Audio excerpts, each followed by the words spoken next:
আপনারা উপরের যে ছবিটা দেখতে পাচ্ছেন, এটা একটা ঘাড়ের এক্স-রে ছবি। এখানে দেখেন ২ টা হাড়ের মাঝে যে ফাঁকা থাকে স্পেস বিটুইন 2 বোনস যেটা, এটা ইন্টারভার্টিব্রাল স্পেস বলে, এটা কমে গেছে। হাড় ক্ষয়ে গেছে এবং অনেক ক্ষেত্রে একটা পজিশনাল ফল্ট দেখা দেয়। এটাকে আমরা বলতেছি আপনার সার্ভিক্যাল স্পন্ডোলাইসিস। এরকম সমস্যা আমাদের ঘাড় ব্যথা রোগীদের একেবারেই কমন।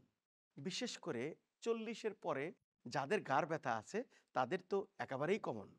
এরকম এক্স-রে থাকলে সাধারণত দেখা যায় তাদের ব্যথা ঘাড়ের এক সাইডে বেশি করে।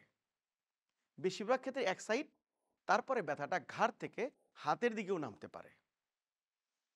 চিকিৎসা কি করবেন? চিকিৎসা ১ম এ ওষুধ দিয়ে শুরু করেন। কাজ না হলে এসডিএম বা স্ট্রাকচারাল ডায়াগনোসিস থেরাপি বা ম্যানুয়াল থেরাপি বেস্ট অপশন।